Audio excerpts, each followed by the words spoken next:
proudest day, and the proudest time in the seat of a rally car, because that day and that hour and those minutes, I got the bit between my teeth. You know, I really stood up and was counted and said, this is not getting away. I remember when we pulled on our helmets and Donald says to me, what are we doing? I said, we're going for gold, Barrett. That's all was said. I can still picture that run. That was just the best run ever.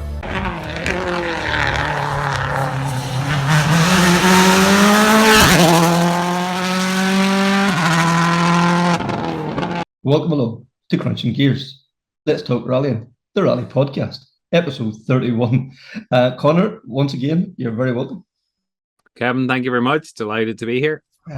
So in this episode, I suppose we'll take a look back at the weekend. We had Acropolis Rally in Greece. Our guys done us proud, but more of that in a few minutes. Also Wexford at the weekend. Absolutely thrilling battle there. And we'll then look forward to the Bushwhacker, the Omagh Grand Prix this weekend. So with some very exciting guests, we'll hear from Brian Hoy, our new world champion, John Armstrong and Wal Creighton on their thoughts how the weekend went. And then from Wexford, we'll catch up with a world champion driver, maybe from a few years ago, Mikko Hirvonen. That was a thrill for me to speak to him. And I should probably put Andy Hayes in there first because he's the current Tarmac champion, and he insisted I spoke to some Finnish bloke as well. But anyway, also we get caught up with Danny Mullins and just a review from last weekend or from the last podcast. And then also Niall Mc Gonigle then from the Omagh Motorclub, and that's exciting. He gives us the top 25, so that's going to be something to look forward to before the end of the episode. But we'll start off in Greece. Connor, this, the Rally of the Gods, it lived up to its name. It did. It had everything. Drama, suspense, excitement, and the downfall of Loeb. Yeah, the GOAT was back, He was back and he was gone. After we were all thinking he's going to bag another win. Boom. Yeah, I know. What can we say? Fantastic day for, maybe not, I'm going to say fantastic day for M Sport on the Friday. Maybe not such a good day for Craig Breen. His bad luck continues, but a puncture, he dropped a few minutes. But for Loeb and Lube, first and second going into Saturday morning, we thought, here we go, M Sport, the fortunes just turned, and it all went wrong in the very first stage out Saturday morning. It did.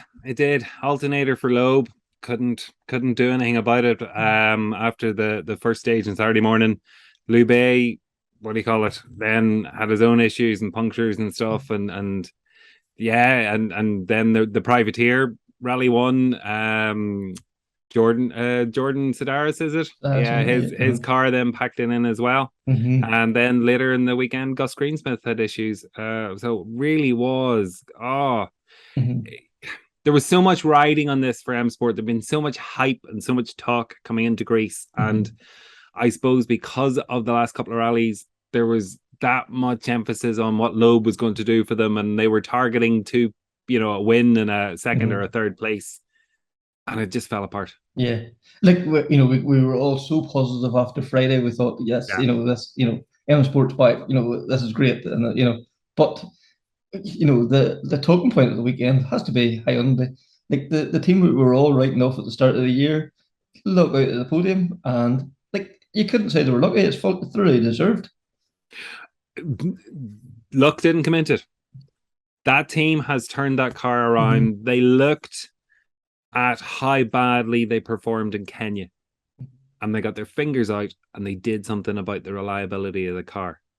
And Tanak is on a mission. Whatever is behind that, he's on a mission. Yeah.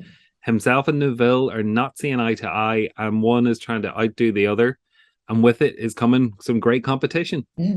And is it good for the team? Probably not. Is it good for us as ardent fans watching this? Probably is. It's giving us something to talk about. The Summerlin rivalry there. Well, it's not even Summerlin, it's bubbling at this stage, So. It's public. It's very public. Yeah.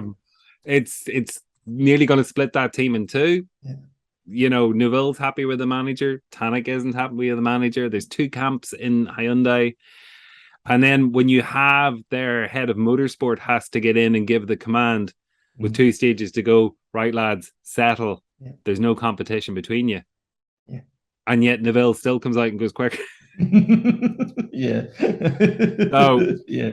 And then Tannock, went out and blitzed the power stage. But I suppose that for him it was important to get the points for the championship. Yeah. He'd already dropped points for finishing second with the team orders. So I suppose, and then Toyota, you couldn't say they're having a slump, but it's not good. something's not right. Yeah. Something isn't right. Those cars are not performing. They're not getting the traction. They're not getting the stability on the slower parts of, the slower stages. Yeah. And Calais just, I don't know, between Belgium and now, in Greece, 2 stupid mistakes. Mm-hmm. Yeah, like I can't see him throwing away the championship, but he's going to make it a fight. Well, it's his to lose now. Yes. It really is. And, okay, it's a slim chance that Tannock can do it. But Callie's going to New Zealand. He's never competed there before. So this is new to him. Mm-hmm. He's then going to go to Catalonia for Rally Spain, which is going to be tarmac. So not best suited to him. And you've got Ogier probably, you've got Ogier is going to do 2, maybe 3 of those rounds. We're waiting for confirmation. So if Ogier is there, that's taking points away from Callie. Yeah. Because I don't see Ogier going to do Japan or New Zealand, or if he does Spain, to come second or third. No, he's going to be there to win. Yep. And if there's an error, if there's something Callie does wrong, if there's a mechanical issue or whatever, there's points gone. It's, there's enough points left there for Tannock to win this championship, but it's going to be slim. Yeah, and you have to imagine the hierarchy in the Toyota team will be looking for a strong performance in Japan. They're going to want a lockout nearly almost as the podium there. So there's going to be huge demands in that team before the season's out. Yeah. It's I don't know. It's funny. From a couple of rallies ago, it all looked very safe and secure and in the bag, and now I'm not so sure. Yeah. That's for sure. And then, with Craig Breen, we'll touch on him there. The puncher. After that, strong enough performance over the weekend. Good times. Come away with third on the power stage. So has to take some positives out of it. Overall, I hope he does. Yeah, hopefully it is. Because I hope he does. Yeah, like the 2 minutes, whatever it was, he dropped on the Friday. The way he dealt with that, he didn't get it. They didn't let it, get the better of him. He went out and they drove a good rally then after that, and hats off to him. And Takamoto was the leading Toyota, I think, at the finish up as well. Yeah. So, is he a world champion in the making? Not yet, but he's improving every event, and with Aaron on board, that's great to see. But I suppose our main interest was in the junior world championship this weekend. Absolutely, I was glued to it. I was more interested in that. The only thing that was pulling me back to the rally ones was Loeb, and then when Loeb was gone, I was like, nah. Yeah. pretty much, yeah. And like to see John go out and stamp his authority on the first stages. We started. Did we dare to dream almost? And unfortunately, punchers, and we know how rough the stages are in the Acropolis. The punchers robbed them. I had to stop and change a wheel. And it was always going to be difficult to come back from that. But by God, did he stage a comeback?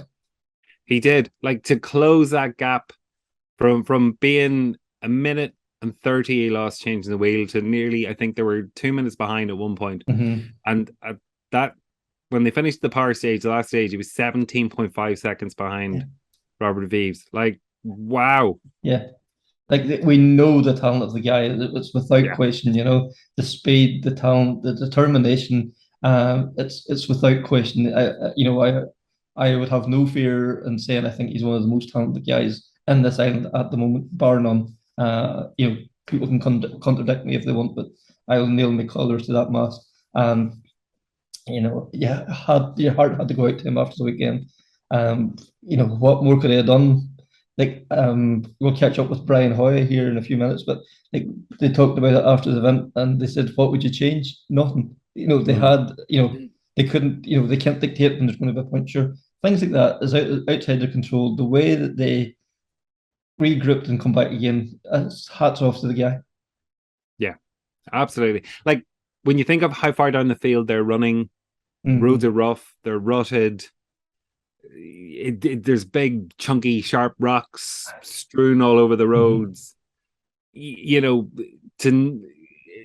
you're guaranteed you're going to get a puncture nearly, especially where they're running. So it's just, it was unfortunate. You know, again, to be just pipped. You know, like Spain last year, he was pipped, and you know, and again, runner up this year. It's just, it's tough. Like the lad needs a break. For sure. And then like Will and Liam coming in at fabulous third to finish up as well. Absolutely. Too. You know, a great way to round off the year for them. You know, it's been a trying year. They've had some mechanical issues and, you know, some self-inflicted issues as well. Obviously, you know, we're not saying that, but you know, to finish third in the final round has to give them good heart going forward. You know, Will is one of them real likable lads. He's always made himself very available anything way fast. And, you know, you just love to see him doing well. And we know how well he goes when he's at home. Like, he is a class act as well. He is. He's a credit to the MI program. A credit to himself. He's a fantastic driver. He is such a likable lad. And again, had his own issues, you know, in Greece. It didn't go smoothly for him between punctures. They had a problem with the wheel hub on the Saturday and stuff. So, again, himself and Liam, they kept the head up, kept the head together, and fought on and came at home a really credible third place. Yeah, and you know, we'll catch up with Brian Hoy now, our world champion. You know, this whole podcast is about celebrating the best of what we have, and to proclaim a world champion is pretty sweet, I have to say. So let's hear from Brian. So I'm talking now to the 2022 Junior World Champion, co-driving champion. Brian, that's some title. This is, I suppose it's only a couple of days ago. It's still hard to believe now. There's funny. I just from the very start of the year, I had a song that I listened to every time that I was training or doing something. And when I come home this morning, I got into the shower and I was standing listening to it, and it just kind of started to sink in, like, that this is what I've been thinking about since February, since I got that call. Like, and we're just standing thinking, she's just done now. Like, you know, that's just it's have to pinch yourself at times. Yeah. And how did the seat come about? Because you'd never really sat with John before. I had never sat with John. I'd say in person, I had seen John half a dozen times in me, and he was only reared 15 or 20 mile away from me in Cash. And whenever he done well in a rally, he'd text me, or I'd text him. Whenever I done well in a rally, he'd text me, and we'd always acknowledge each other if we seen each other at a rally, but we were by no means friends or anything like that there. I had seen that he was looking for support on the internet on that day, and I was just thinking about it to myself, and I went home that night, and myself and Mikko was sitting in the house on the sofa, and she said she was going to bed, and I said, I'll just go to the toilet and I'll follow you up. And literally, he just texted me, what's the crack? And I just thought, something funny here now. And this was all the same day that I had seen him looking for backing and all, and I thought, and I just text back, oh, not so bad, how are you keeping it? I was sitting with Callum at the time. He said, what's your plans for this year? I was me and Callum's planning on doing the Irish tarmac just and giving it a good rattle. He just said straight away, well, that cuts me out. I was thinking of asking you to come and sit with me. And I just thought, what is happening here? Like, and I said, just hold on a minute. What are you planning to do? And he says, would you come to Sweden and we'll take it from there? And I says, I'll have to let you know, John, because I have work to think about. I have family to think about, Aoife to think about, all the rest. I'll just have to let you know here. And he says, right, that's dead on. And I says, look, it's about 11 o'clock at night now. Just let me think about it in the morning. And I walked up and I said to her, I said, John Armstrong's after texting me there, asking me to go and sit with him in Sweden. And I said, I'm not exactly sure if it's after happening or not. And she said, well, what do you think? And I said, well, look, what's the point in rallying all your life if you're going to not take something like this opportunity? And she says, well, go and do it. If you think it's the right thing to do, go and do it. And I said, well, I'm going to have to speak to my father. And I spoke to him about it. And he says, I was sure, whatever you think. He always likes you to think about the thing himself. And John texted me about 8 o'clock that morning. Just so you know, I was chatting to Mikko, who's the logistics manager in M4 Poland. I stuck your name down for Sweden anyway. I'll give you a shout in a bit. So I kind of didn't really agree to it at all, I suppose.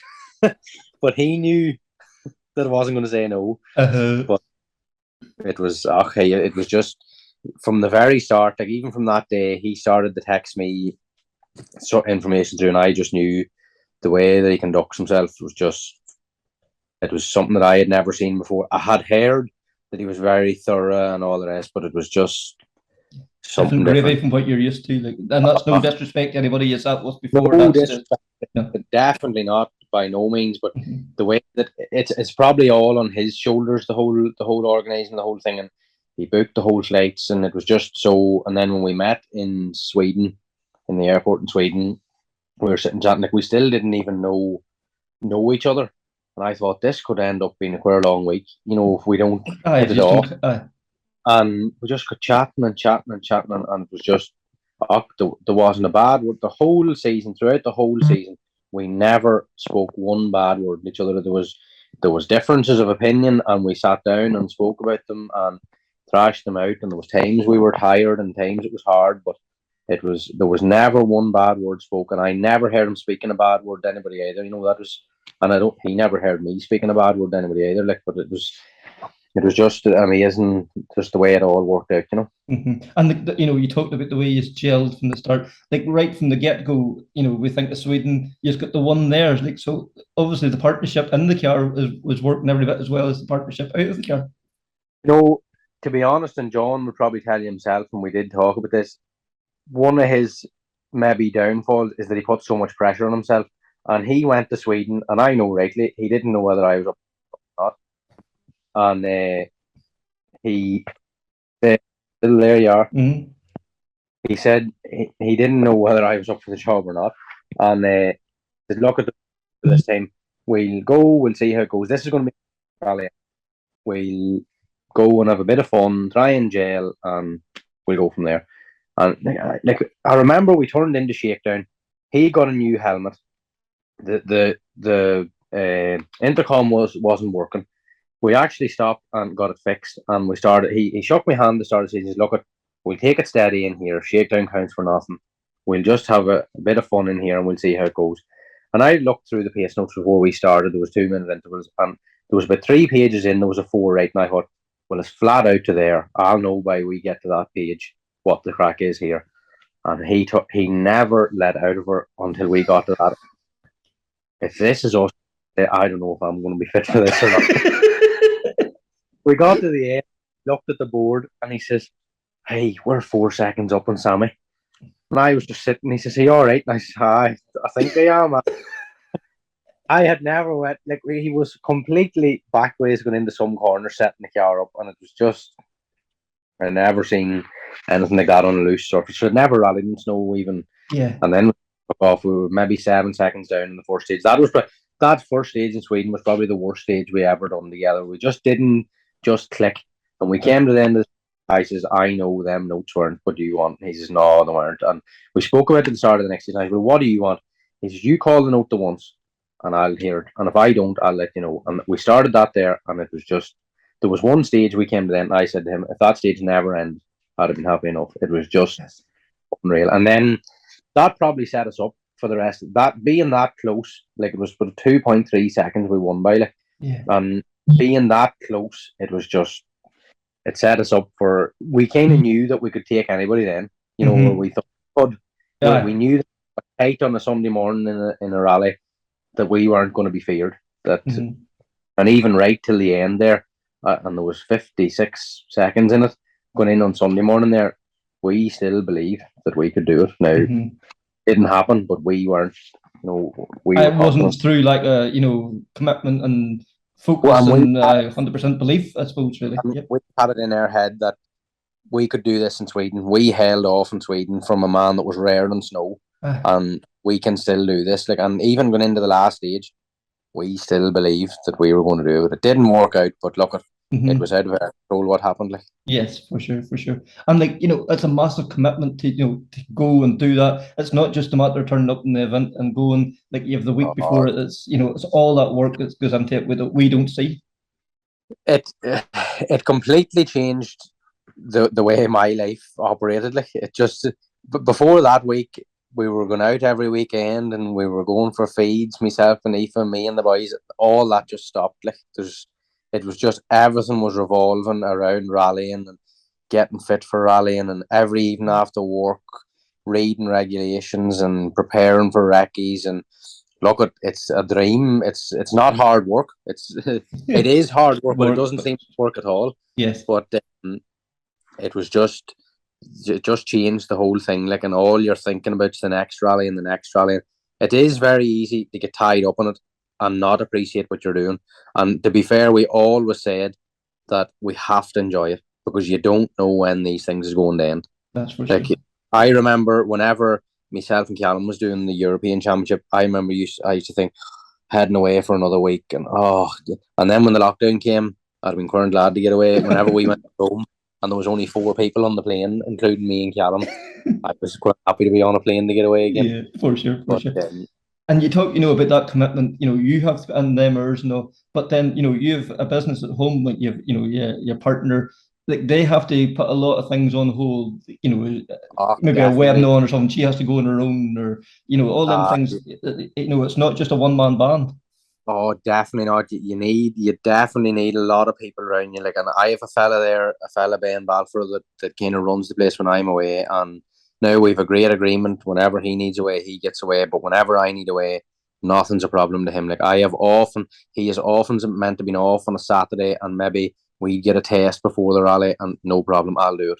And he runs between him and my father. They look after the whole thing whenever I'm away. And Aoife's working away there, and she did get to Portugal now. I have to say, she got away to Portugal to the sun for 4 or 5 days. The Barry McNulty brought her over, and they had a great couple of days now. But no, it definitely, as you say, there's been nights out that I went and wasn't drinking, and then I didn't go, and it is hard, and you definitely do need a great network of people around you. Like, and then there's some days you think, I'd be better away from this whole scene. I'd just be happier just working. And there's people that you could phone on then, and there's boys and they know exactly who they are, that you could ring any day of the week, and they talk you around. They don't let you leave anyway.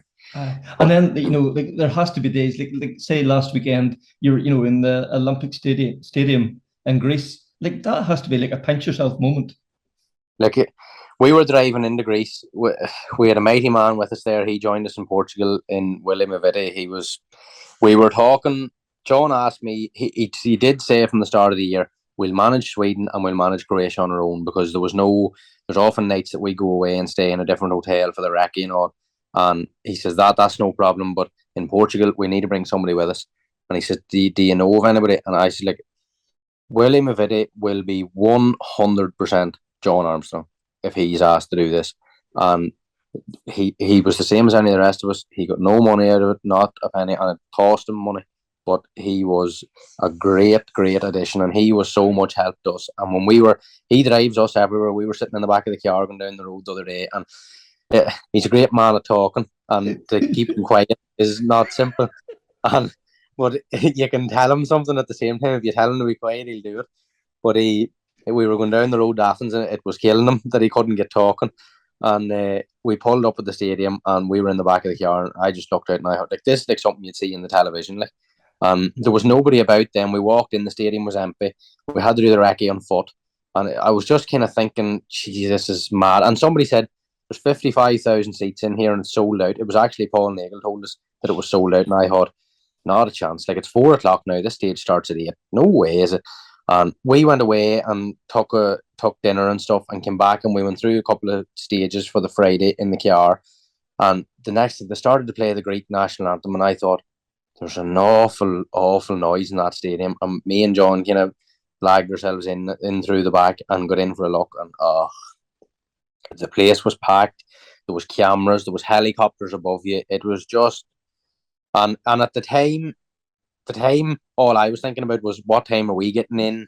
When do we need to be at the car? But I was actually texting a fella this morning. I seen it on my phone that I'd sent him a video, and I looked and I just thought, that is absolutely mad. Like, and even throughout the year, there's places that you'd see now on the television, and you'd think, hold on a minute, I was there this year. Like, and going around that volcano stage in Azores, that Ciudad, like, it was, you just have to pinch it. Like, we were going along in the recce, and I was trying to look out over the edge of it, and Niall Mc had texted me saying, watch, you don't fall out over the edge, because remember, you're only the second man to ever go over that stage.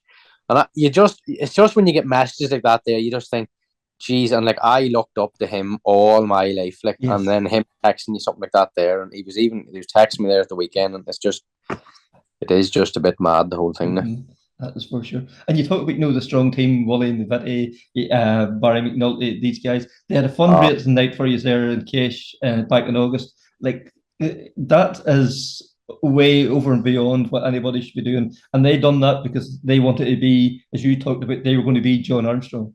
They came to Portugal with us. That was probably the start off of it. My father and Barry and his girlfriend and Aoife and all Marty Leonard, all them ones came to Portugal, and they seen then the work that we were putting into, because Willie had come home, or no, that was Willie's first event as well, and they were all just blown away by the amount of work it takes to do one of them rallies, and they knew, and it was no secret that the money was tight, like, and they came home and they said, we'll do Estonia and we'll see if we're still in the hunt, we'll get the money, and that was agreed with. And them pair of boys just took that on, like, and John would tell you too, if it was left to me and him, it wouldn't have happened. Like, them pair of boys took that on, and just every day they had me tortured. Every day they were looking about something done, or minor things. And I remember thinking one day, oh, gee, I have to go and do this, and I just thought to myself, no, hold on a minute, look what these boys has done for us. And like,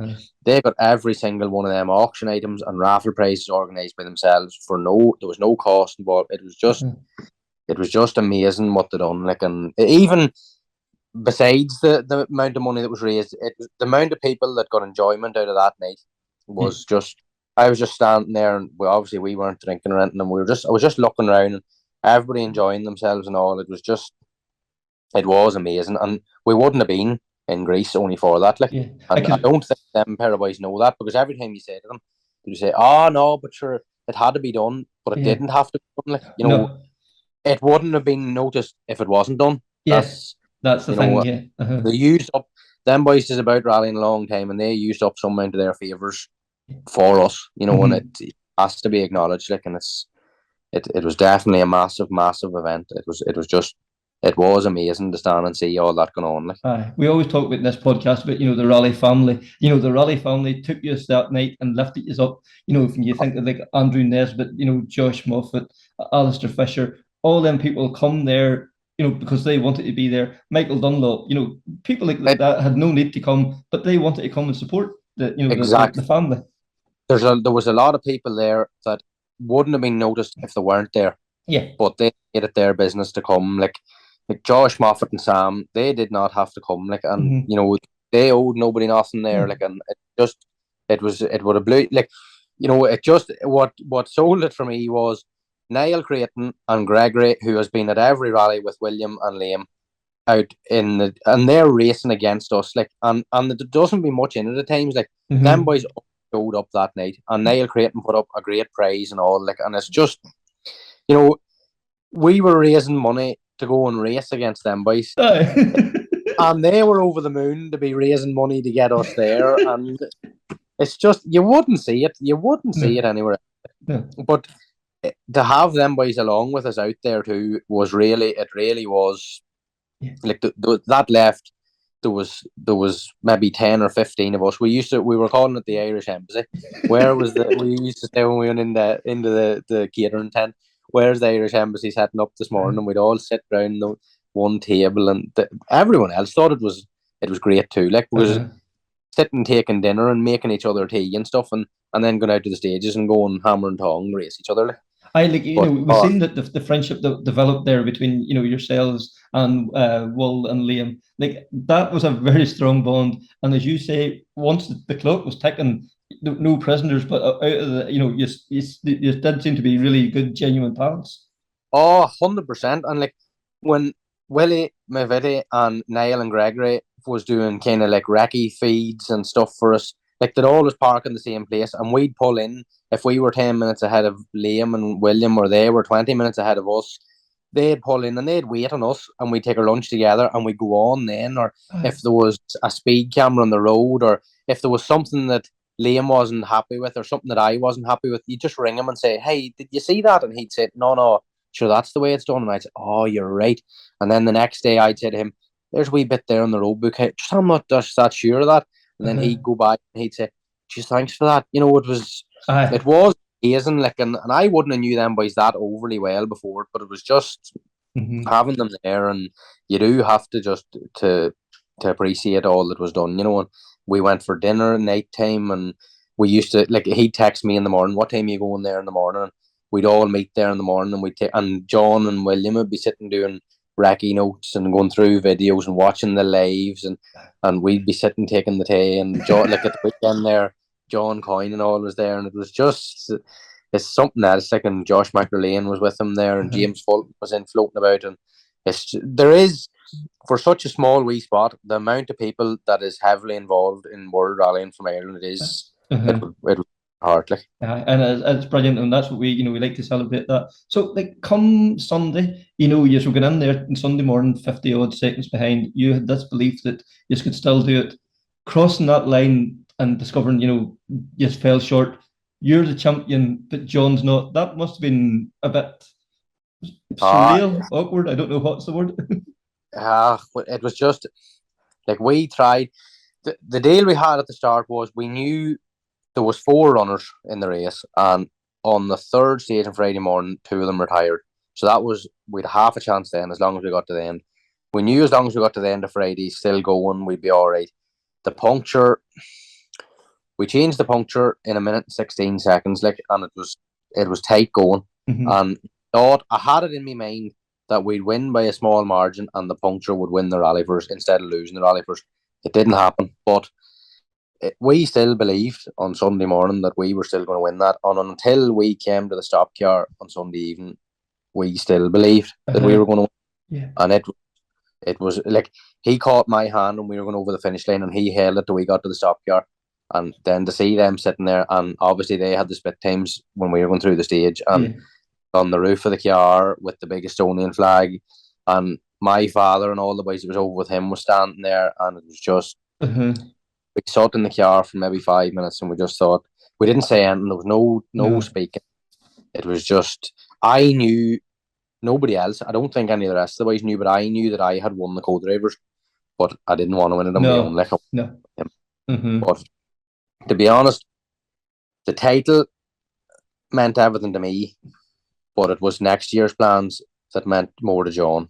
He was kind of on the drive for next year. Obviously, it was an amazing prize. Like, and it just was to be, and he just has to go back now and start from square one again if he's going to try and put something together for next year. But here, he has done it more than enough times now, and he definitely proved that he has the talent. Like, yeah, that natural talent's there. Nobody can deny that he has the speed. He has the talent. It just needs a wee bit of luck somewhere along the way, doesn't it, to get that break? That's the thing.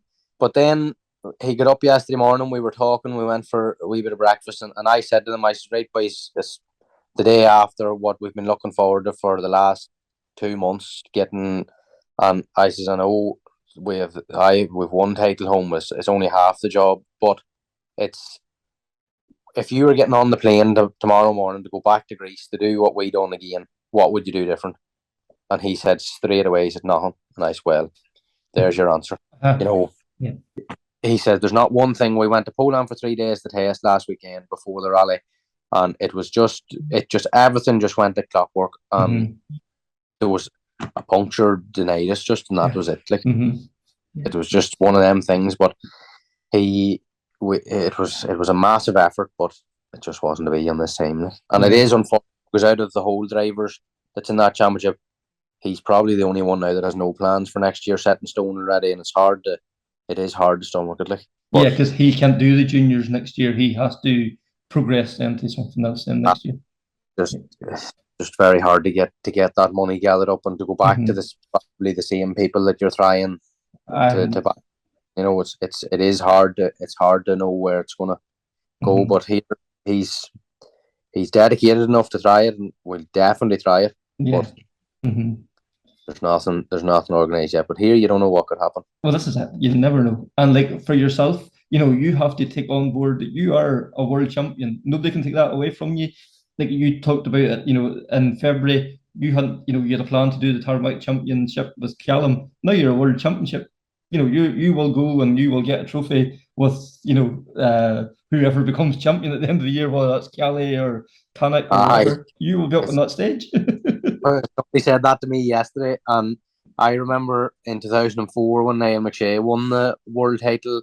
Like, I remember him talking about going to that there, and I was only 11 years old, and I remember thinking, that is mad. He was there with all them people, like, and like he talks about Petter Solberg and all, just like I'd be to you, like, you know, and just you have to pinch yourself that that's where you are now, like, and the big homecoming for him that time and all, and it was, it's talked about in from stay, like, but it's it is. And you will inspire that next generation. You know, somebody will be looking up to you and thinking, I can do it because he has done it. You know?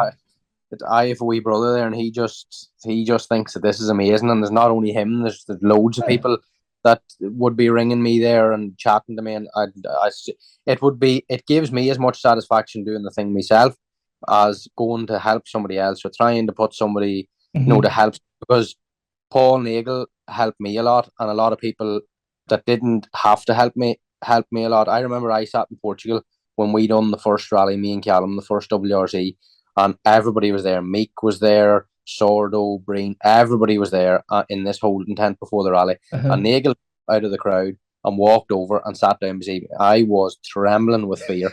And he says to me, what's the crack? And I said, no, there's absolutely no crack, Paul. There's none, because I don't know if I'm fit for this or not. Like, and I remembered him. Every time I see him, I think about the day that he got up from all them boys there, like Ogier and all, over and said to me, what's the crack? You know, and that's the kind of person that I'd like to be to somebody else, you know. Yes. Not that's nowhere near his level, but at the same time, if I could help somebody to further themselves, that's what you want to do. For sure. And when you see, you know, this MI Academy, you know, the drivers and the co-drivers coming up through, like, there's such great initiatives there for young drivers coming up through and co-drivers.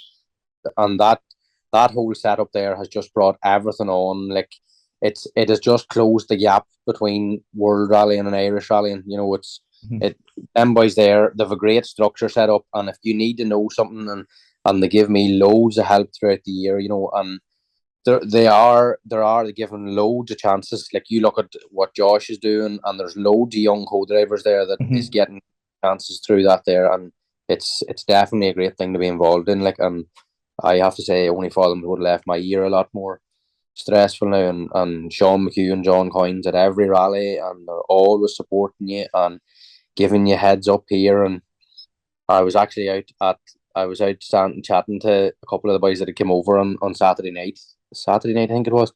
No, it was Friday night, and I had brought me dinner out to chat to them, and John Coyne came out, and he says, I just noticed you didn't eat your dinner there. You have to be eating. And I had a fork in my pocket that I had eaten. I give it back to him, and I said, you take that in there, John. You don't have to tell me to eat. But he's always looking out for you. Like, and he laughed at me, and he knew he was got. But laughed at it. But it's, you know, them boys they have a massive working place there for bringing people on, and it's a massive help to people to try and to bring people into the World Championship or European events. Or delighted for Brian to pick up the junior world champion co-driver. It's fantastic. And I also caught up with John and Will.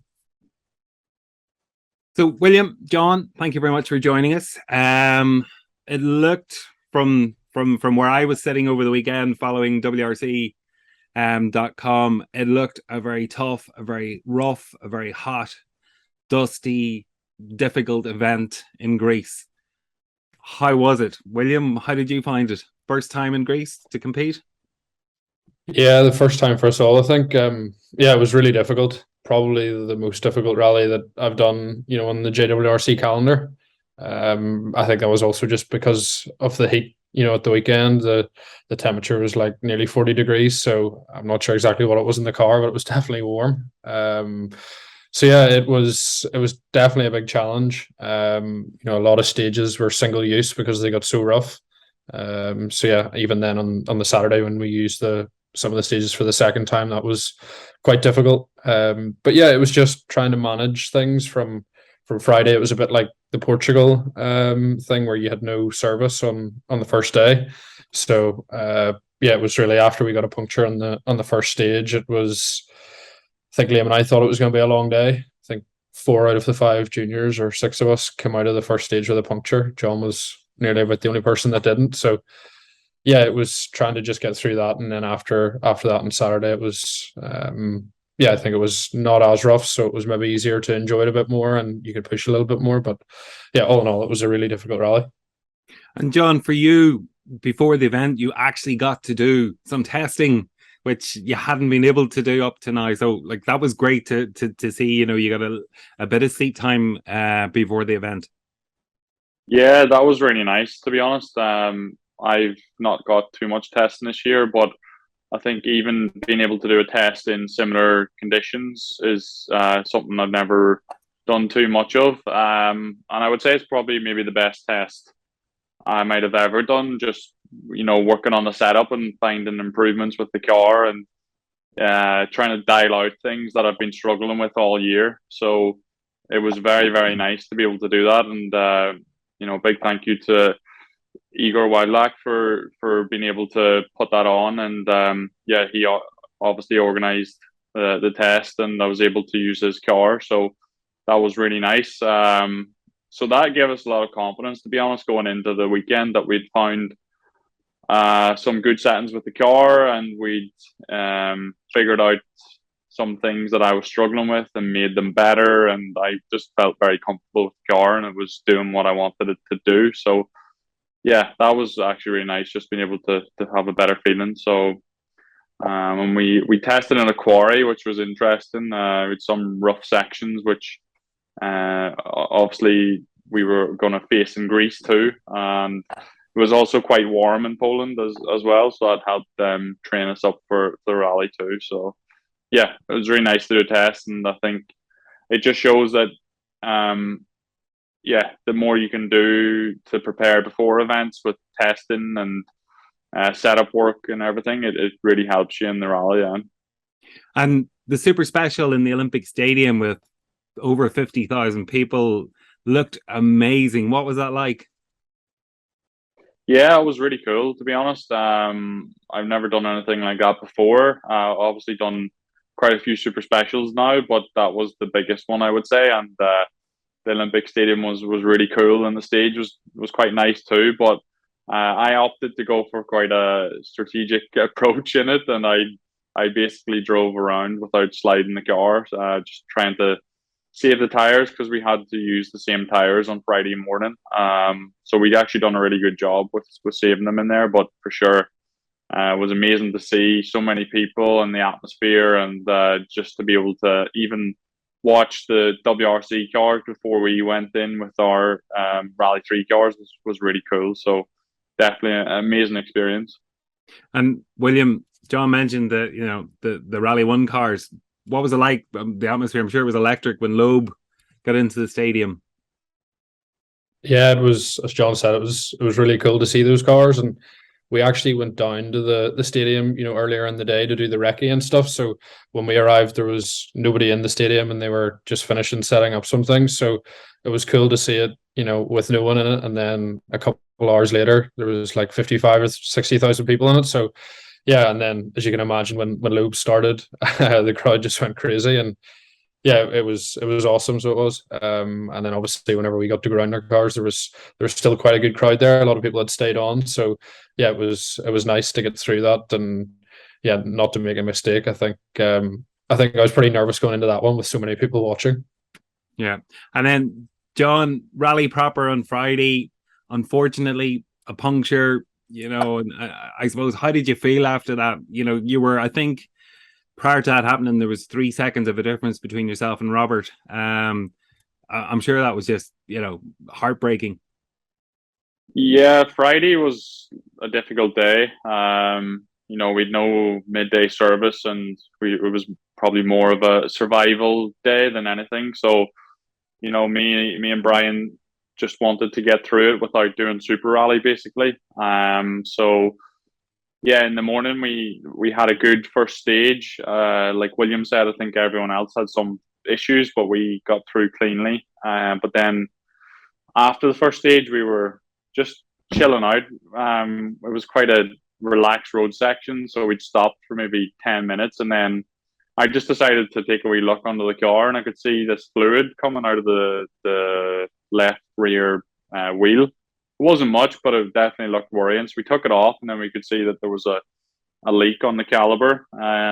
So it was leaking brake fluid. So we had to try and manage that the rest of the day, but it wasn't too bad, to be honest. Like, I was still getting good brakes, but then it got worse. So we had to block off the brakes to that corner. So we only had 3 brakes then for the rest of the day. And we got 2 punctures as well before the tire change zone. So we had 1 stage remaining to do before we could get fresh tires without, and we had to try and avoid getting another puncture. So I drove really carefully through that stage as well. But then on the last day on Friday, or the last stage on Friday, sorry, yeah, we got a puncture that was quite early on in the stage, and we had to stop and change it. But Brian's definitely the quickest co-driver at changing wheels. I guess his day job helps him there. He said if he wasn't good at that, he'd be good at nothing. So we changed it very quickly.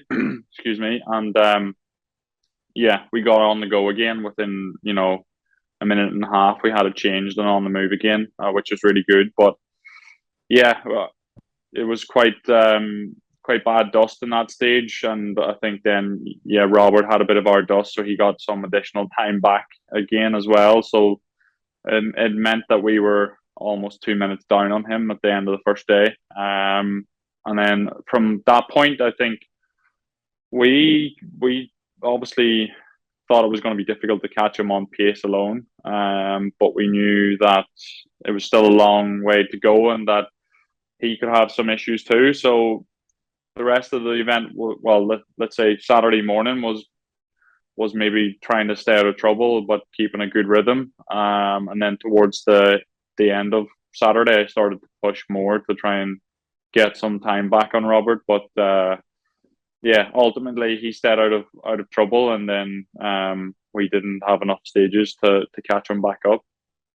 And William, Greece is rough, but where you're running down the road, there's ruts, there's rocks pulled out, as well. Like, how do you manage to keep the car in in one piece as much as possible, and how do you manage looking after the tires? Like, I'm sure it's pretty tricky because you're still competing, you're still looking for your points and your places. Yeah, I think it's very difficult. I think a lot of it is also down to a bit of luck. Like on Friday after we got our first puncture, we drove slowly, and I suppose we actually drove maybe too slowly in one of the stages, but it's easy to say that now getting out of it. If you got another puncture and then you're into Super Rally, it's you'd be kicking yourself. But yeah, it's very difficult. I don't know how much difference it makes going a lot slower. In terms of punctures, it obviously helps, but I do think a lot of it is down to luck as well. But it was definitely hard on the cars, particularly the last stage of the rally. There was quite a lot of ruts, and where the ruts had got down to the bedrock, there's no giving it whatsoever. So you're crashing out in the bottom of the car quite a lot. But the cars did quite well. I think in general there was not a lot of things that went wrong, and they stood up to the stages, which it was tough. Yeah, and in addition to the punctures, you had an issue with the wheel as well. Is that right? Yeah, on Saturday morning started actually really well. We had quite a comfortable rhythm, and the times were quite good. And then going into the third stage, I actually thought I had a puncture coming off the second one in the morning, and then it turned out that a couple of bolts in the bottom of the hub had came loose, and unfortunately we didn't have the tools in the car to get it tightened up. It was a special socket that we needed. So yeah, we tried everything, and we were a little late going into the stage just to try and get it sorted. But yeah, there was nothing we could have done, and we just drove the stage at road speed so that nothing would break, and to make sure that we got back to the midday service. And then after that, it was kind of no man's land, and difficult to get into a nice rhythm whenever you're just worried about not doing anything to the car or getting any punctures, really just trying to stay out of trouble and to keep the podium place. But it turned out quite well in the end. And John, you picked up 6 stage wins. You closed the gap to Robert to, I think it was 17 and a half seconds at the end.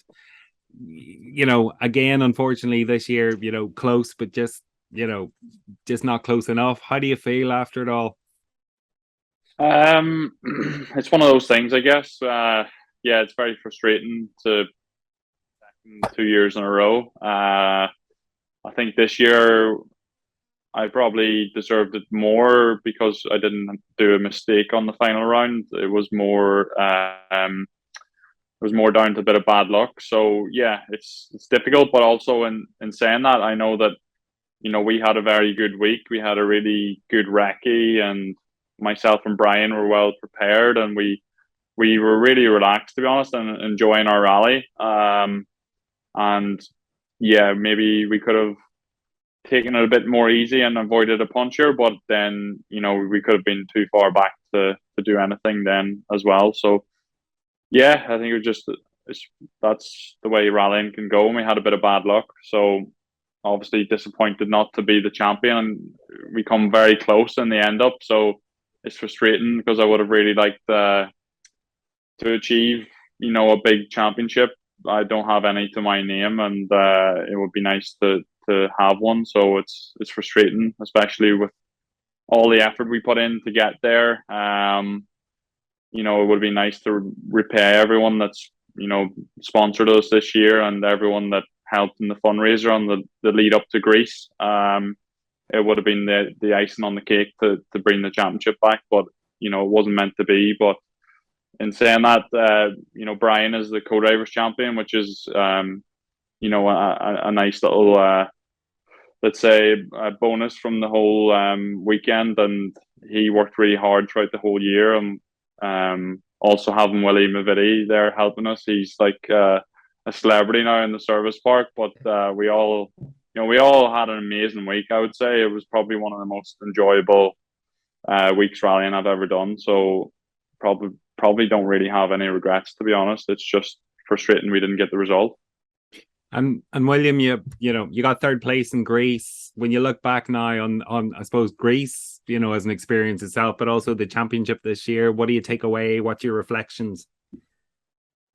Yeah, it's important to try and enjoy it. As John said, it was a really good week, and the whole year has been a lot of fun. Having John and Brian and all those guys there has made it even more enjoyable. We've had good crack, and yeah, we've had a couple of good results. Some of the rallies didn't go as well as they could have, but all in all, I think it's been a good year and a really, really amazing experience to do the World Championship again. So yeah, we have to enjoy it, but also whenever you're in the middle of it, it's all about trying to be competitive as well. So yeah, it's been good, and I don't know what the plan will be for next year, but it would be nice to be able to compete in more World Championship rounds. Grateful to John and William for taking the time to talk to us, and it really is a watch this space to see what the plans are for both of them now for next year. Also last weekend was Wexford. I don't know if you were following it at all, Kevin. Absolutely. Yeah, James Stafford and the Darien on a masterclass on the Saturday. 2-wheel drive, yes, I know. But dry tarmac, probably yes, but should he be beaten an R5 Rally 2 car? Debatable, but he put on a masterclass. That was fantastic, and the 4-wheel drive guys had no answer to him. The rest of the modified guys had no answer to him. He was in a league of his own. Unfortunately, the rain came in Sunday and made it a bit more difficult for him. But he still took away a strong 2nd place. And there's some clips there up online of the Darien in the wet, and it was a handful. This guy has talent. There's no denying that. The way he can control a car is a joy to watch. Andrew Purcell and Andy Hayes took a thoroughly deserved one. You can't take it away from the two guys. Andrew Purcell there, he's only in the last few years, he's probably only a handful of rallies done, really. It's only his 2nd or 3rd rally in the Skoda. Brilliant to see him taking the one. Yeah, he's really I don't know what's the word, melded into that Skoda, and he's strong results on the couple of previous rallies he's done, and for him to take the win, delighted for him to see. And as for James in the Darien, that Darien on the dry is, it's fantastic. It really is. And fair play to him, because that was heavy rain when it did come down on the Sunday. For sure. And the fact he wrestled that car to still finish second is quite, that's a feat in itself. For sure. And then, Daniel Barry took a strong third. Then he was rebuilding his confidence there from after his accident in the France there last month. So good to see him back and setting good times too. Like Daniel, we know how fast Daniel can be that when he goes away abroad, and it's good to see him back at home doing an event. And then, Kevin Eves, he struggled a bit on the Saturday, I'm sure he admit himself too. He just didn't seem to be, he kept saying about he was his breaking point, he was breaking too early and one thing and another. But Sunday he come alive. He loves the dunk conditions, and the times he was setting on Sunday were just a joy. Richard Moffat, it's not fair calling him a new kid in the block now, but he's been knocking the door for the last couple of years in the 2.5 starlet. But the way he has kicked in from Galway, he's set up a fantastic pace in Galway. On the dry in Wexford, he was untouchable. Brilliant to see. I always love to see new names at the top of the leaderboard. And he struggled, and I'm sure he admit that himself in the wet, but he still took a strong result and beating Mikko Hirvonen. Like, wow. And we'll hear from Mikko now in a few minutes. Like, they beat him fair and square. He had no answer to it, Like, he's not saying that he had an issue with the car or anything else. He took it on the chin. Yeah, they beat me fair and square, and like that coming from somebody at that level is just fantastic, So it was just what can I say? I don't know. And like Andy Hayes, I have to say a word of thanks to Andy. I messaged him, any chance of a quick chat, and straight back to me, yep, absolutely no bother at all. And I just kind of joked. He said, "What about a chat with Mikko?" No problem. And he got it sorted, So hats off to the guy. He jokingly refers to here that what was the rally he won this year? Wexford. It's his home event, so you couldn't be only but delighted for him to take away the one. So we'll hear from Mikko and Andy here and their thoughts from Wexford. Yeah, absolutely. We were in Donegal the Saturday night of the Donegal Rally this year, and Josh asked me, should we concentrate on the rally or the championship? And he said to me, what would you rather win, the Tarmac Championship or Donegal? I said, I'd rather win Wexford. So that kind of set the scene. And that's the way it's been. So I know, look at that. Obviously, it's just massive to win Donegal and that, but no, it's brilliant to win your home rally, obviously. We've a guest house here years and years ago, and all the drivers used to stay here back in the 90s. Mike Patterson and Philip Moyne, and actually back then Philip was navigating for Mike, Pete Doughty, and all those guys, Chris Griffiths and all those guys. And I was only 4 or 5 years of age, and I was in awe of these rally cars in the yard every day in the lead up to the rally. And I'd be disappointed every Monday morning going back to school when the rally was over. So, to me, it was a massive thing, even just to see the cars back then. I never thought that I'd actually get a chance to do the rally, let alone win it. So it's brilliant, to do it. Obviously, we won the rally last year, myself and Josh. But last year was a mini stage. It was during COVID. There was no prize given. There was no crowds around really as much. So the atmosphere obviously wasn't as good then. So it was brilliant to win it this year with a good crowd around. And obviously Mikko brought a massive crowd of extras for the weekend. So that really, really made it.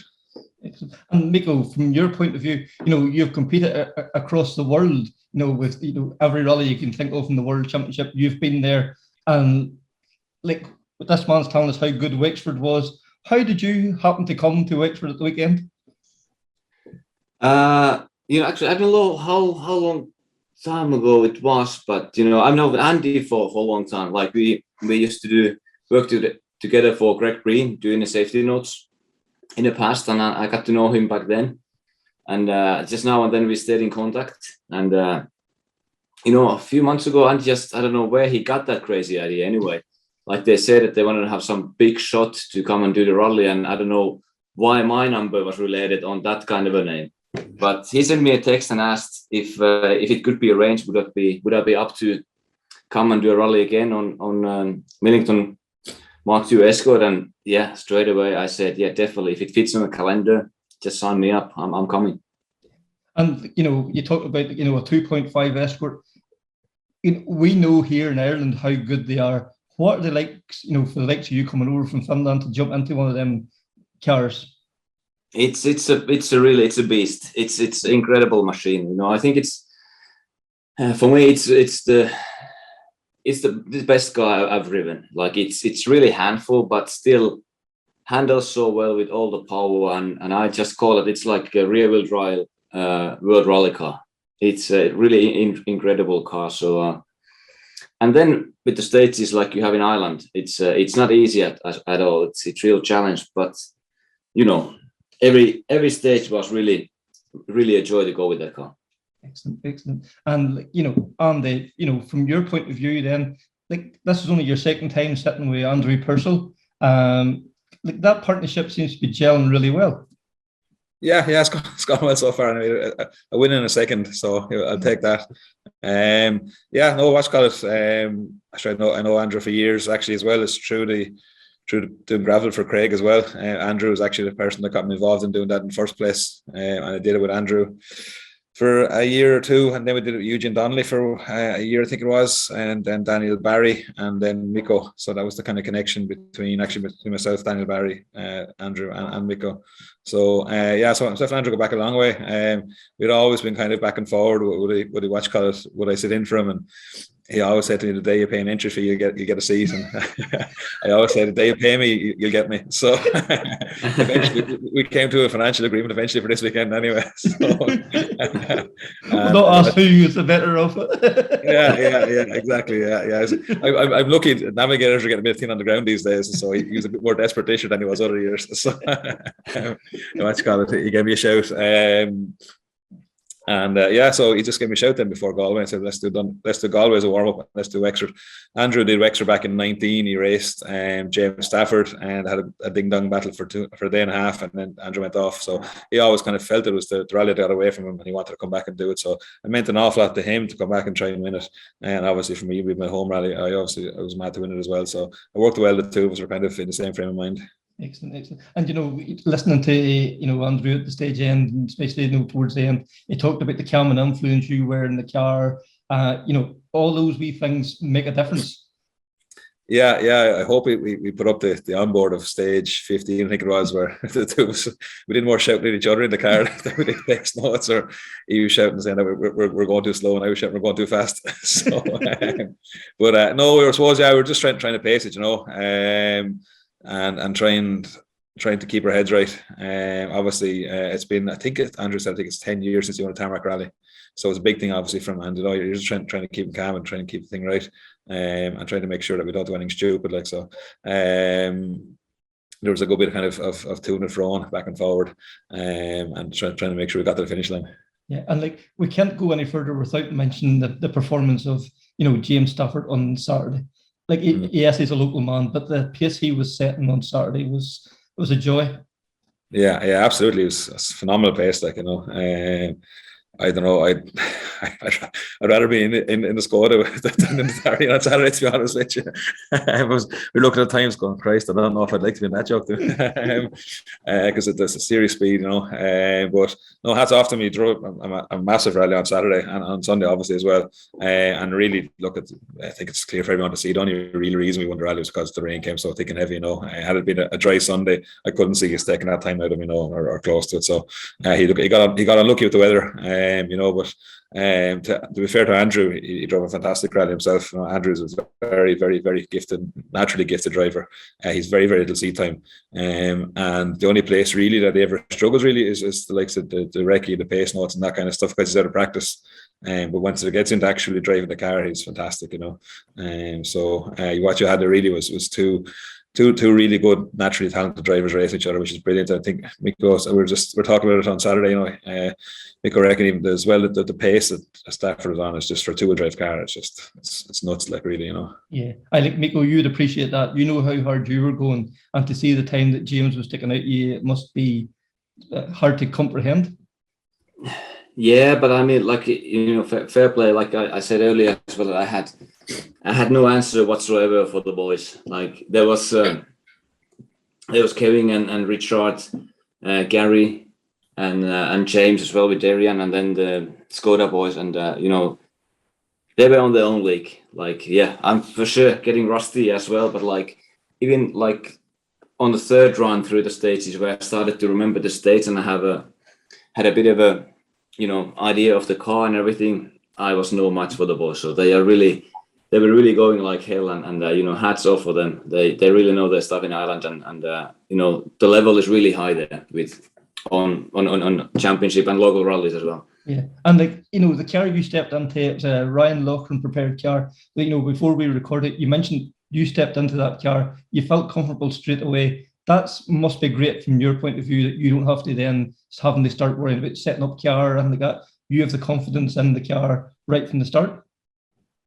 Yeah. I mean, when we did the test up north on Wednesday, I was happy that I had driven the car before as well, even though it was 3 years ago, but I still kind of had an idea how the car is going to be, and it felt exactly like I remembered, and the setup felt really good. And I didn't need to kind of question Ryan either at all about the setup, and I just didn't need to do anything. It was all about me getting used to it and trying to find the limits of the car as well.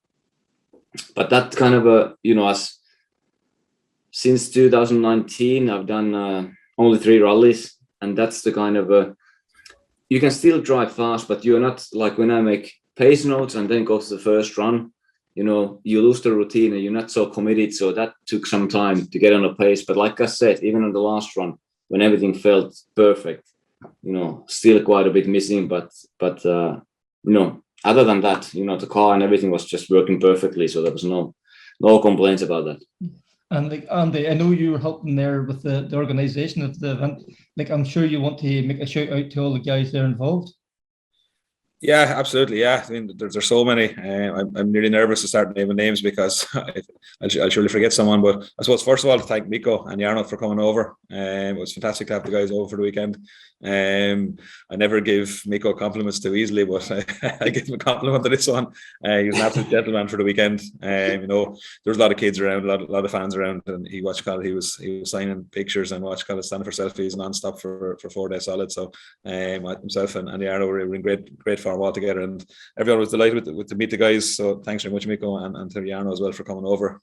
To the guys in the club, I suppose this year we tried to do something a little bit different, Kevin, because it was the 50th anniversary.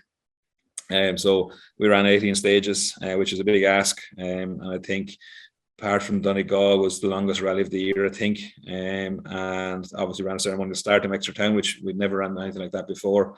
So it was a big undertaking for the club.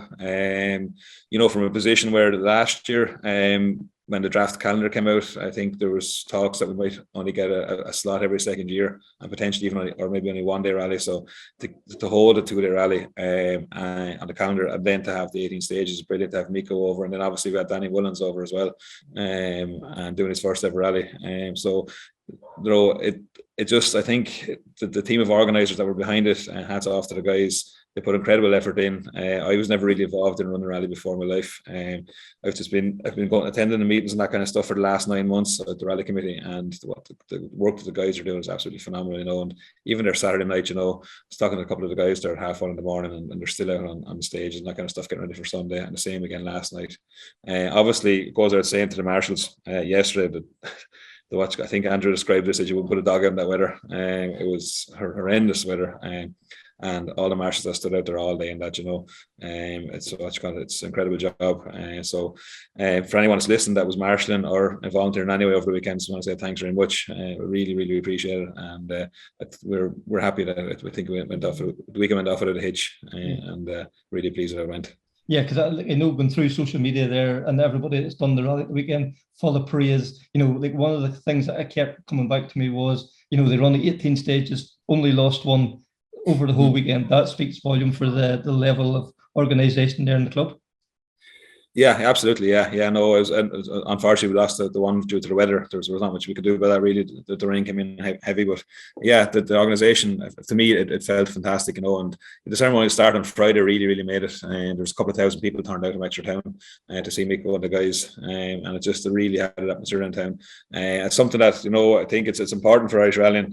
to bring the rallies into towns and to bring it to the general public and let people know what's on. And for me, it was brilliant just to see a lot of friends and neighbours and family that, you know, wouldn't be interested in rallying, normally would never go near the rally or wouldn't even know what's on really as such. They were all in town on Friday night and milling around, and the watch cult came down, saw the guys and watched a couple of interviews, had a couple of drinks in the pub, whatever afterwards, and just it felt like there was a little bit of a kind of a party atmosphere around town, all at the back of the rally. So it just meant that everyone knew it was on, and that's can only be good for the sport, you know. Absolutely. And Mikko, from your point of view, you know, you got this warm Irish welcome. How good did that make you feel whenever you seen those crowds out on, you know, the Friday evening all over the weekend too? No, it was fantastic, and like Andy said as well, you know, it's always good to see a lot of fans and people to come and cheer us up and meet us and, you know, talk to us. And you know, also the from my side as well, I want to say big thanks to the motoring couple and all the organizers who were working for the rally, because you know, running 9 stages per day, it wouldn't happen in Finland. You know, I think it's in ways it's common everywhere in the world, or it seems like it. It's more and more difficult to get volunteers to work and do events like this. And I mean, for sure, you know, conditions are different in Finland. It's gravel and it could be dusty and all, but you know, we never get in even not in the Finnish championship rallies kilometers like this for race. So you know, it's a fantastic that people come and help and organize rallies like this.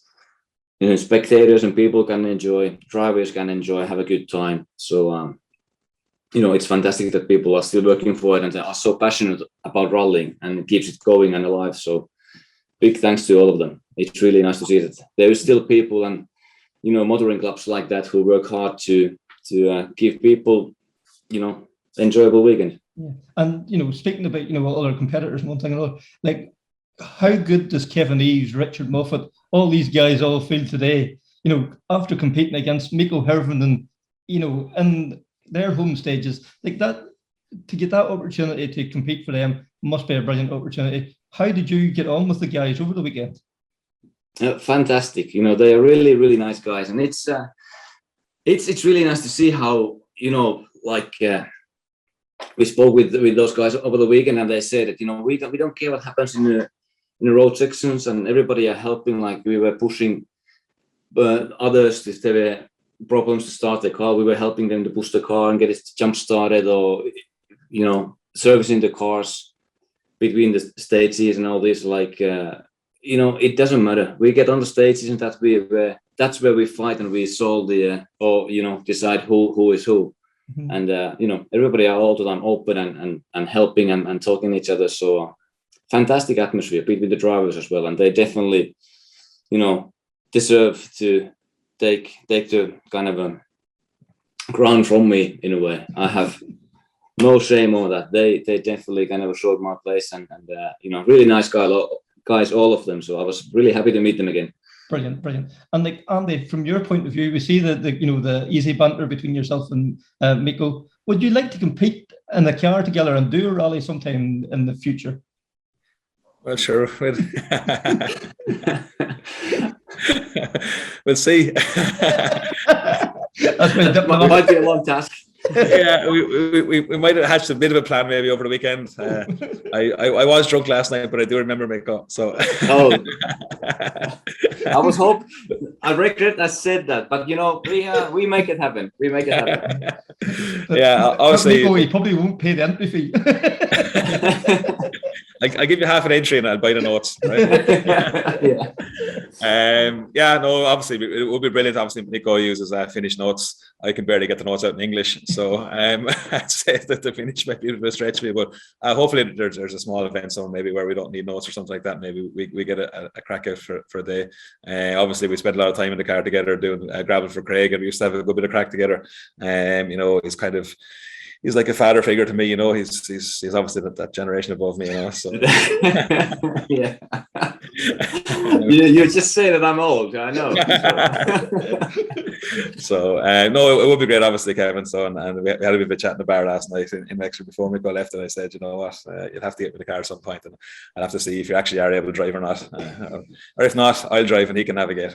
Oh dear God, it'll be the scariest ride I've ever had. So, like, Mikko, from your point of view, you obviously enjoyed Ireland. If the opportunity arose again, you wouldn't think twice about it? No, I wouldn't. You know what? Every time I've been there, it's always been a good crack, and you know, like I said, it's the, you know, the people and the atmosphere around rallying and how you feel welcome. You know, if there's an opportunity again, and it fits with all the you know, calendars and everything, for sure I'll come again, no doubt about it. Brilliant to hear from the two lads, and you know what friendly banter that two of them boys have between them. You know, I hope they do get that run, the two of them in the one car. I think that would be entertaining, if nothing else. Also, last week we caught up with Danny Mullins, the jockey that was doing the Wexford there at the weekend, to hear his thoughts. And you know, we want to mention the Thomas Trust for Thomas, the charity again. You know, like, the difference that's going to make to that family. Imperative, if you can, you know, £5 or £10 or whatever you can afford, if you can, please donate. You know, the link is there. If you go onto any of the Danny Mullins social media pages, they're all there. So please, if you can do that, that would be gratefully appreciated. And thanks again to Danny. Like, he landed at the airport last night. His flight was cancelled. He still took the time to do the podcast. He's a star. So Danny, thank you very much. And we'll hear from his own words here now. Yeah, having a bit of a mad day with flights being cancelled and stuff and that, but I'll hopefully make it home tonight. It's been a busy weekend all around. Yeah. So, you know, you competed in Wexford the weekend. Like, how did the nerves? Was there a lot of nerves built up before the start on Saturday morning and Friday evening? I don't think there was huge nerves. You know, I suppose I was quite nervous before the testing on Thursday, but once I got a little bit of the hang of the car on Thursday, I was happy enough that I wasn't going to push too hard in the first few stages. Michal was a very experienced navigator, and he said, just, you know, get through it as comfortably as we can, and, you know, start to build up a bit more speed as we get a bit more confidence in the car and get to grips with what's happening underneath us. So that was kind of the case. We just got through the first stage and built on it from there. Excellent. And you know, I was talking to Andy Hayes earlier, and he says, like, he was overwhelmed by the crowd. It was about in the Friday night for the ceremonial start and in-round service and all that. And you know, he's putting that down to having the likes of yourself and Mikko, Hirvonen and all there. Great to see those crowds, and you know, it's nice to see huge crowds of people again after the last 2 years. Yeah, definitely. The ceremonial start on Friday night, it really took me back as well. You know, it's maybe something that my day job, the horse racing world, could learn from as well. I thought it was so fantastic to see so many people out, so many kids enjoying. Loads of kids were there asking for autographs, and you know, that's great. Yeah, they're the next generation coming through in the sport of motorsport, and you know, any sport. It's great to see young fans as well as the old fans that have been there for years. Mm-hmm. And talking about young fans, you know, this you mentioned last week, you know, about the Trust for Thomas. You know, this is what this weekend was all about. You know, a great amount of money raised, like, and this is going to be life changing for that family. You know, and that line's still open for anybody that still wants to make donations. Yes, definitely. You know, and Thomas was sending us updates as the weekend went on, and you know, he was delighted. I think you've got another motorsport fan now in Thomas. You know, he was big into his GAA. He's following a bit of horse racing now, and I think motorsport is going to be on the list for him as well. And thankfully, plenty of donations are flowing in, and they seem to be still flowing in. So, you know, that's a worthwhile cause. You know, I'm lucky enough to be down there enjoying myself, having the time of my life, but you know, to give a little back is also special as well. Absolutely. And you know, the rally itself, it threw everything that you know, fantastic weather conditions on Saturday. You know, blue skies. You know, warm temperatures, and then Sunday the pouring rain. like it threw everything at you, and you're lucky you had a good experienced man beside you in Michal to keep you on the level. Yeah, definitely. Mihal was a big part of me completing the weekend. As we built up, we knocked time off every stage we completed on Saturday, and then the conditions on Sunday, which it was all new to me, but Mihal told me it was absolutely horrendous. He doesn't remember rallies being as bad as that, with huge rain, standing water, and that it was just tough going. I can't wait to get a look at some of the in-car footage from Sunday, with a couple of little moments there, but thankfully nothing went badly wrong. We got her home. And on your first rally to complete 18 stages, no dramas, hardly a mark in the car, that's something to be very proud of. Yeah, it was great, and I suppose that's a testament. Tom Gahan supplied the car, and him and his team and mechanics. All the lads they're top class. You arrive back to service, I pop out a car. They had it in super shape. I hop back in and get going. I was just there really enjoying the weekend. It's the people around me that made it happen, and what a weekend it was for me. Yeah, and you talk about the people around you. You had a team of sponsors there on board. Right from rallying. People that would normally sponsor rally cars and all, and then you had horse racing side of things come, and it was great to see the two sports come together. And as you say, that can open up doors for both sports going forward. Yes, definitely. And I'm a brand ambassador for Tote. They're a betting company within horse race, and then they followed me for the weekend to make a documentary about it. And even some of the jockeys that I've been chatting to over the weekend, they're itching to see what it takes to get their license and maybe compete in a rally themselves. So hopefully, a few people from the motorsport world might take a little bit of interest in horse racing, because they're two very similar sports with high adrenaline, speed, and horsepower. I suppose it's a bit of a cliche, but they can cross over nicely.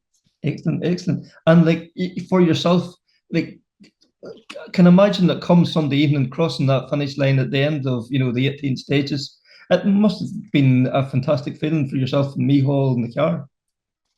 Yeah, definitely. And while Sunday was very tough, there was a few stages where drive-throughs, and it was a bit stop-start. And Michal said to me from the start of Sunday, he said, just get this home and we'll do very well, even without pushing very hard. We're going to keep jumping places. And then for the final stage on Sunday, the rain slightly eased off with a bit of clear vision back again, and we got to really push through that. So it really finished off on a high for us. And both myself and Michal, we're two very happy men crossing the line to head back to the Park Firm afterwards. Excellent. And we've seen the welcome you got, and and I can see talking to you, the excitement there. So I would say it wouldn't take an awful lot of convincing to get you to go again if the opportunity arose. Yeah, definitely. It's something that I'd love to do again. I've gained plenty of experience over the weekend, and I've a busy calendar with horse racing, but if I can find a weekend, I think I'll have to have a chat with Andy to put in a word with the Wexford committee to make sure that it's on the same weekend next year. We've no jump race and it's all flat, so that suits me perfectly. So that's great to hear from Danny there. So this weekend coming, then we have the Omagh Grand Prix, the Bushwhacker. It's the one that they all want, the gravel rally that they all want on the trophy they want on their sideboard. So it's going to be a fascinating battle once again, Conor. Absolutely. I've listened to a great rally. It's one of the first forest rallies I ever went to. I think back in 87 or 88 or something like that. I was at that. 87. Mm-hmm. Fabulous event. Always a fabulous event. Always. And when you say Grand Prix, you're right. Like that, those are fast stages. Mm-hmm. Compared to the normal forest stages we have in Ireland, mm-hmm. those are quick. Yeah, and I will speak to Niall Mc Gonigle in a few minutes. It's because the stages are short, nobody opens up a big gap, so it allows you can't have a spin. A puncture, anything like that. Even now, says even if you stall at the start line of one of the stages, you drop 10 seconds, your day is practically over. So it is going to be a fascinating, there's no point in us talking too much about it, because Niall's going to give us a top 25, and it's a strong entry. So let's hear from Niall and get it from the horse's mouth. It is, Kevin. Look, at the start when we opened the entries, we were kind of very sketchy because they were kind of slow coming in, but there was a lot going on in a short space of time. You know, you had Dava, then you had Lakelands, you had Galway Hills last weekend, and now you have the Bushwhacker. So I suppose everybody was getting the coupons and maybe getting the cars already fixed again before they were putting the entry in. Look, last night we done the seating for the event. It hasn't been published yet, but we have 97 cars starting. At the minute, we're still taking entries. If somebody wants an entry, we won't turn them away, you know. And it's good. It's great to have 97 cars. Like, it's brilliant to the Forest Rally. That's for sure. But look, it's we've swapped the thing up a bit and changed it up. We can't. Everybody knows, it's widely known, we can't change the thing massively because we're limited to what forest we have. But like what the club has done this year, you know, it's brilliant to, you know, do a stage and then come back to it in the afternoon, and you're doing the reverse of it. Like that takes a lot of manpower, but you know, it shows that the club's willing to listen to competitors who just don't want to do the same stage and then go back and do it again. It's nice to see something like that mixing up a wee bit. Well, look, when we haven't got the road closing order and we can't join the stages up, it's kind of, well, it's short, and it's short. People saying it's short, and you know, but look, we're here and we listen to everybody. So the thing we're doing with Lochbraden is, so you go out in the morning, you leave Omagh showgrounds, everything's based in showgrounds. You leave there and you go to Carrick-Holton, which is a notorious stage, and it's the stage that everybody tells you can take time on if you're brave. But obviously you can go the other way if you're too brave. You leave Omagh, you go straight to Carrick-Holton, you do it. You leave there and then you go and start the 2 cleaner stages. So the first one is Glendaird, the one with the big double jumps at the start of it. And then you leave it and you go down into Sleeve Do. But then you leave Sleeve Do and go back to Lochbraden, which they haven't done, so which is stage 4, Lochbraden. And it's 2-way traffic up on it. And it takes you up onto a wide junction where the stage starts and finishes on the same junction. So Killeen Duffy is going to be at that junction, getting the start, and then the cars come to the stop again. But when they do stage 4, they come back to the stop car, and then you be queued up to go on and start stage 5 again on 30-second intervals. Okay. So basically, you're doing 2 passes off the stage, but it's 2 different stages. So if car 1, if Patrick O'Brien starts and he comes back round in 3 minutes, he'll be then slotting in behind car 4 or car 5 on 30-second intervals. We done it in 2019, and it worked very, very well. Yeah, like so that's a great thing for the club, and you know, it's giving the competitors that extra look of a stage, and you know, what a stage as well. You know, like that Braden stage is probably one of the best ones in the country. Yeah, well then they leave and go to service, but when they come back out, Carrick-Holton's in the opposite way. The 2 leaders are the same, but they go back to Lochbraden to the same location, but they're doing it the opposite way as well, twice again. So look, it's going to be good. Like, you know, it definitely is. When you have to throw these wee things in here and there to make it interesting, because everybody gets to know where they're going, and it kind of gets to become a Grand Prix, as it's called, which it always is called. But a fast rally, like from the first stage, like everybody says, you have to be on it from the word go. You know, or you're left behind. I like that. You just took, you know, the words out of my mouth. Like, I've heard over the last few weeks, people have been talking about the, you know, the Bushwhackers coming up, like the Omagh Grand Prix, the Donegal and gravel. You know, what makes this rally so special? Well, look, I suppose this is the 47th year of the Bushwhacker. So in 2 or 3 years' time, we're going to have the 50th. And as I think it might have been your podcast the last time, somebody was talking to Desi Henry at the end of the Lakelands, and they asked him, "Are you going to the Bushwhacker?" And he says, "Well, look, you can win all the gravel rallies in the country, but if you haven't won the Bushwhacker, nobody wants to know you." So it has that name, you know. It always has. It's been the gravel rally that everybody goes to, you know. And even like this year, I know, obviously I do a bit of rally myself. The stages are short compared to what you have in maybe the Lakelands or whatever. Like, but it just has everything. You have the massive street, but you have the technical bits that you need to watch for. And I think that's where the Grand Prix come out, because everybody's on the word go from the morning and they're flat out.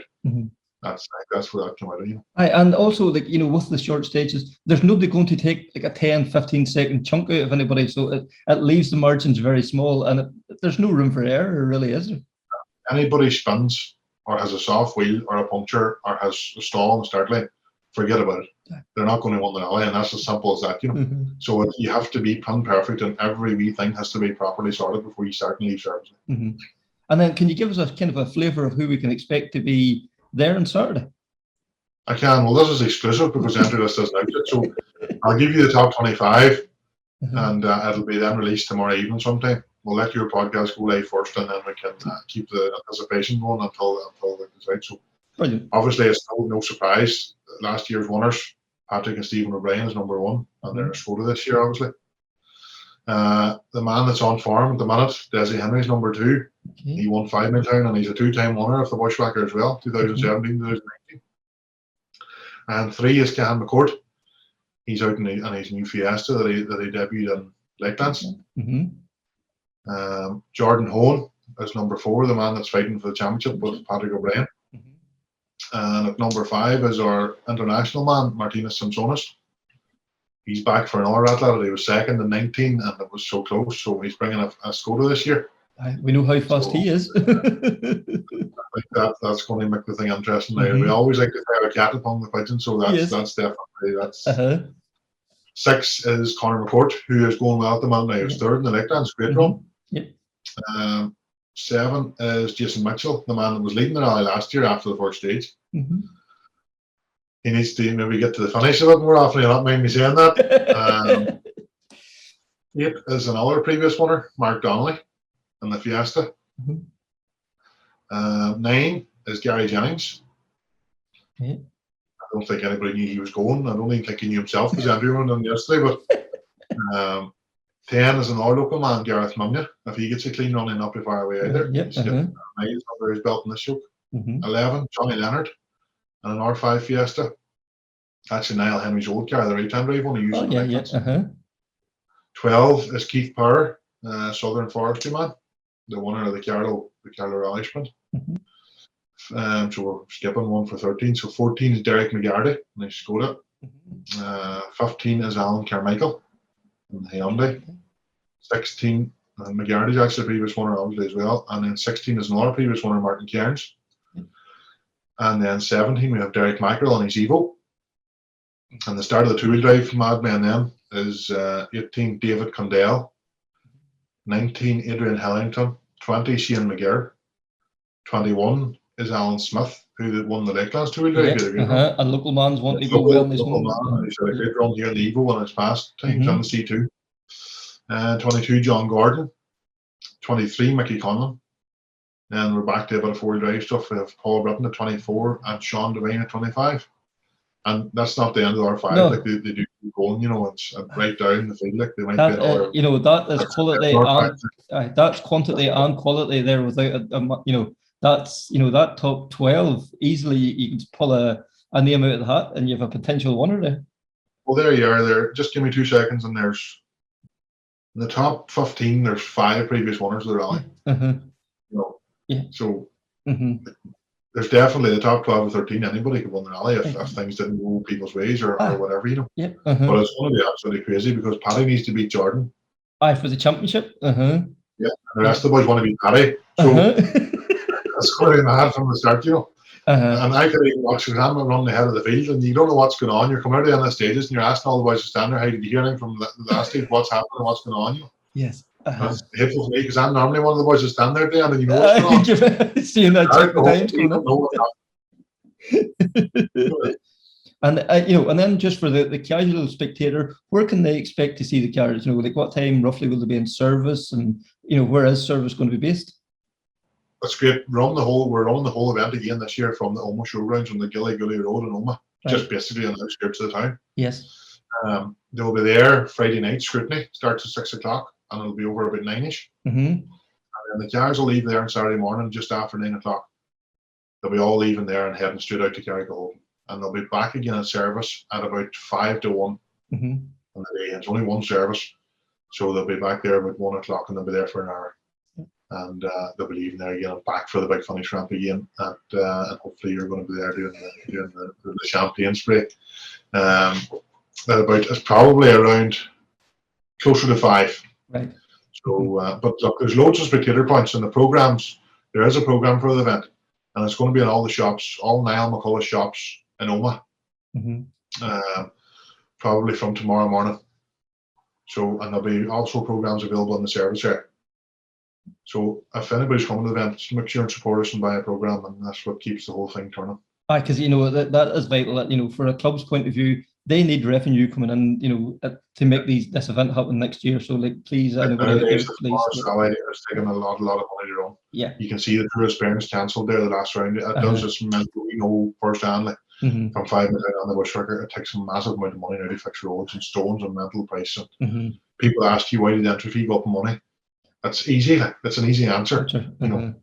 Diesel, all the diggers in the forest now has to be on white diesel.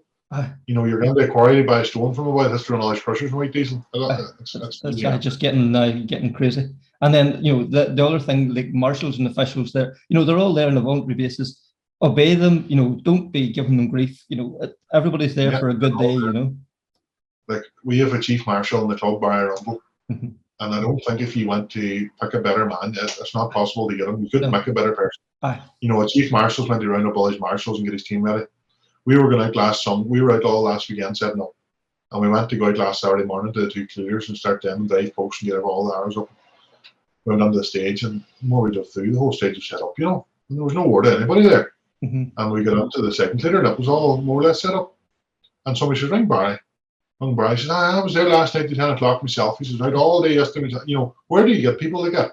That's not, No. Somebody like Barry is priceless. I don't think nobody understands, unless you're on a motor club, nobody understands what it takes to run a rally. And there's a big team of us gets gathered up, and the same people every year. And we're out, and Sunday morning we'll be there again at 9 o'clock, a hangover or no hangover, and start the whole thing up, and that has to be out as quick as it's put up. So. And quicker because the forest goes back in there again Monday morning if they're logging or anything. But if anybody is out for getting, make sure and obey the marshals, because they're there on a voluntary basis, as you say, Kevin. But they're there to do a job. They're being trained, and they know where and where not to stand and what to do and what not to do. That's for sure. That is for sure. And touch wood, the weather god seems to be playing ball with us. So hopefully everyone is a safe and good, good weather and good safe weekend. I was standing in Carrigaholt on Sunday at 12 o'clock, and I did not think the weather was going to be good. It does give good the rest of the week, the sunshine today, so hopefully we're back out on the stages now every day, the rest of the weekend. It makes our job a lot easier, and it makes the competitor's job a lot easier, and even the marshals, timekeepers, everybody standing out there, so you can't. That was great now, and interesting that the weather is looking good for the weekend, so hopefully that is the case, because I'd hate that event to be spoiled now with a spot of rain mixing up the results. Yeah, and in the forestry and a bit of dust, it adds to the photographs and everything, so that'll be fantastic. There's no doubt about it. So that's episode 31. So once again, thank you all very much for tuning in. It's mind blowing the great response we've been getting over the last months now at this stage. So please continue to like, share, rate the podcast. All those things make a huge difference. And thank you all once again. Until the next time, take care, speak soon, and bye.